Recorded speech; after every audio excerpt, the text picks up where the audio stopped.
दोस्तों, ओवरफीडिंग एक ऐसी कॉमन मिस्टेक है एक्वेरियम फिशेस के लिए जो कभी ना कभी फ़िश कीपर करते हैं जाने अनजाने में। जिन लोगों ने हाल ही में फ़िश कीपिंग स्टार्ट की है, प्रॉपर फीडिंग का नॉलेज ना होने से beginner fish keeper over feeding कर देते हैं और नए फ़िश कीपर थोड़े भावुक होते हैं फ़िश की केयर के लिए। तो ऐसा भी होता है, उन्हें ऐसा लगता है कि फ़िश को बहुत देर से खाना नहीं दिया और फ़िश को फिर से विदाउट फीडिंग नॉलेज फीड कर देते हैं। ये भावुक इमोशनल फीड ओवर फीडिंग ही होती है, जबकि उनको ये लगता है कि फ़िश हम अभी लेके आए और उनके पास प्रॉपर फीडिंग का नॉलेज नहीं होता। वो उसको बार बार फूड देते रहते हैं। उनको ये लगता है कि हमारी फ़िश कहीं भूखी तो नहीं है। वो मतलब इमोशनल फीड में आ जाता है दोस्तों। वो उनकी फ़िशेस की ज़्यादा केयर करना चाहते हैं, पर इसमें अपोजिट रिज़ल्ट हो जाता है, वो ओवर फीडिंग में आ जाता है। तो आपको, अगर आप नए फ़िश कीपर हो, तो आपको विदाउट प्रॉपर नॉलेज के फ़िश को फीड नहीं करना है। आपको पहले पता करना है कि आपके पास कौन सी फ़िशेस है, कार्निवर्स हैं, ओमनिवर्स हैं या हर्बीवर्स हैं, किस टाइप का फूड फ़िश को देना चाहिए, क्योंकि फीडिंग एक इम्पॉर्टेंट रोल प्ले करती है फ़िश के लिए। तो दोस्तों, आगे देखते हैं और इसमें क्या है। और जब एक बार फ़िश ओवरफीड हो जाती है तो कई तरह की प्रॉब्लम होना शुरू हो जाती है, और इन प्रॉब्लम से बचने और इनको अवॉइड करने के लिए फ़िश की फीडिंग के बारे में जानना ज़रूरी है। और इसमें दोस्तों क्या पॉइंट्स जानना ज़रूरी है, हम इसमें ये देख लेते हैं। जैसे फर्स्ट पॉइंट जो है, जैसे फ़िश को कितना फूड देना चाहिए, फ़िश को दिन में कितनी बार फूड देना चाहिए, आपकी फ़िश के लिए कौन सा फूड बेहतर रहेगा। जैसा मैंने आपको बताया, अगर आपकी फ़िश कार्निवर्स है या ओमनिवर्स है या हर्बीवर्स है, तो उसके स्पीशीज़ प्रोफाइल के अकॉर्डिंग उसके लिए कौन सा फूड बेटर रहेगा, ये भी नॉलेज होना चाहिए दोस्तों। पर इस वीडियो में हम सिर्फ ओवर फीडिंग के साइन और सिम्टम्स के बारे में ही जानेंगे। तो चलिए दोस्तों, वीडियो शुरू करते हैं। Hello friends, welcome back to Tropical Fish Craze channel. दोस्तों, आपका फिर से एक बार बहुत स्वागत है हमारे इस ट्रॉपिकल फिश क्रेज चैनल पे। आशा करता हूँ आप सभी लोग ठीक होंगे। दोस्तों, वीडियो शुरू करने से पहले अगर आप हमारे चैनल पे नए हैं तो इस चैनल को सब्सक्राइब कर लीजिए। हम हमारे चैनल पे फिश एक्वेरियम से रिलेटेड इन्फॉर्मेशन वीडियो अपलोड करते रहते हैं। इसका जो सबसे पहला साइन और सिम्टम होता है ओवर फीडिंग का, वो होता है fish show no interest towards food. जब आप फ़िश को फूड देते हो तो ऐसा थंब रूल होता है कि फ़िश 2 से 3 मिनट में जो फूड पूरा खा लेती है, वो उसका थंब रूल होता है। अगर 2 से 3 मिनट के बाद अगर आपके टैंक में फूड बच जाता है और वो अनईटन है, तो आपको 5 मिनट में ही पता चल जाएगा अगर फ़िश आपके फूड के ऊपर इंटरेस्ट शो नहीं कर रही है, तो आपको वो 5 मिनट बाद वो फूड हटा देना है दोस्तों। जी हाँ दोस्तों, ये एक सबसे अच्छा पॉइंट है। आप जब फ़िश को फूड देते हो तो वो तुरंत सरफेस पे आके फूड को खाना शुरू कर देती है और मात्र 1 से 2 मिनट में ही फूड खा लेती है। और अगर इसके बाद फूड नहीं खा रही है और जो आपका अनईटन फूड रह जाता है और फ़िश अगर उसके ऊपर इंटरेस्ट शो नहीं कर रही है, तो आपको उस फूड को हटा देना चाहिए।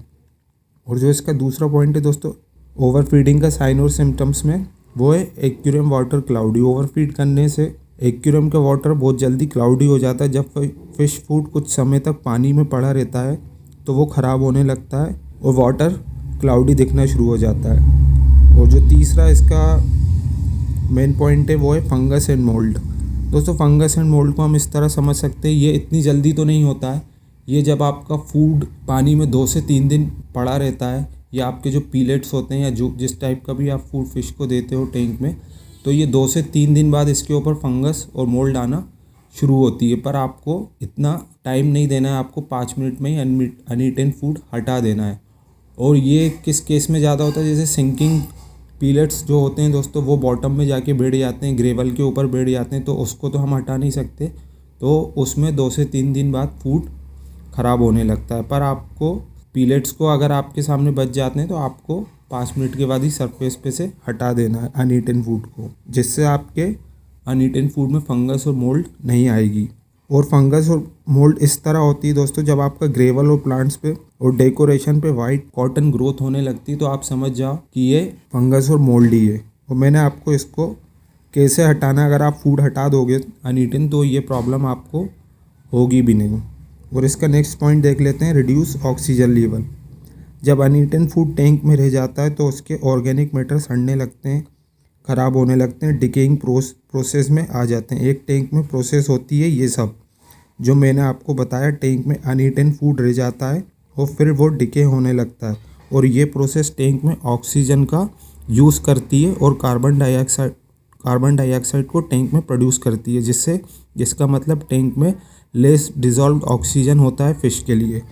तो अनईटन फूड से आपके टैंक में ऑक्सीजन भी कम होता है दोस्तों। तो आपको ओवर फीडिंग नहीं करना है और अनईटन फूड को हटा देना है। और इसका जो नेक्स्ट पॉइंट है वो है इंक्रीज्ड एल्गी। इसमें भी लार्ज क्वांटिटी में डिज़ोल्व ऑर्गेनिक मटेरियल होते हैं जैसे nitrate and phosphates in the water, जिसकी वजह से एल्गी ग्रोथ होने लगती है।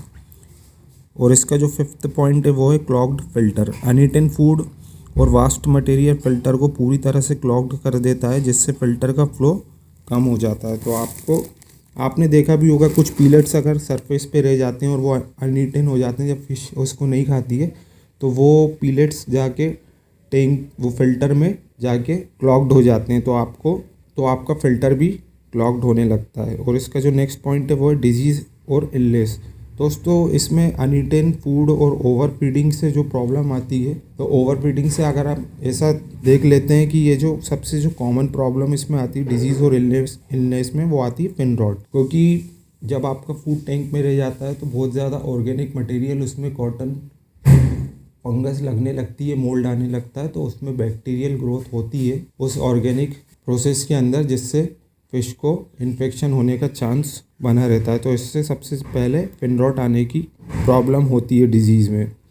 और इसका जो नेक्स्ट पॉइंट है वो है इम्प्रॉपर डाइजेशन। अगर आप फ़िश को ओवर फीडिंग कर देते हो तो आपके फ़िश का जो पेट होता है, जो स्टोमक होता है, वो भी फूलने लगता है और कई बार फ़िश उल्टी भी हो जाती है दोस्तों। और इम्प्रॉपर डाइजेशन होने की वजह से जब ये फ़िश फूड पचा नहीं पाती है, डाइजेस्ट नहीं कर पाती है, तो इससे स्विम ब्लैडर होने का भी इशू होने लगता है दोस्तों। तो आपको इसका भी ध्यान रखना है। और इसके बाद जो नेक्स्ट पॉइंट है वो है दोस्तों, ये ऐसा कॉमनली देखा गया है फैटी लीवर ओवर फीडिंग की वजह से ही होता है। मेनली ये होता है अफ्रीकन सिक्लिड में और रेनबो फिशेस में। दोस्तों आगे के जो 2 पॉइंट है वो वाटर साइकिल से रिलेटेड है इसके ओवर फीडिंग के। जैसे इसका जो फर्स्ट पॉइंट है वो है हाई अमोनिया एंड नाइट्रेट। जब ओवर फीडिंग हो जाती है दोस्तों और अनईटन फूड में जो प्रोटीन होता है और फिश वास्ट, ये ब्रेक डाउन होता है अमोनिया और नाइट्राइट्स में, जो एक्सट्रीमली टॉक्सिक होता है फ़िश के लिए। और जो इसका दूसरा पॉइंट है वो है लो पीएच।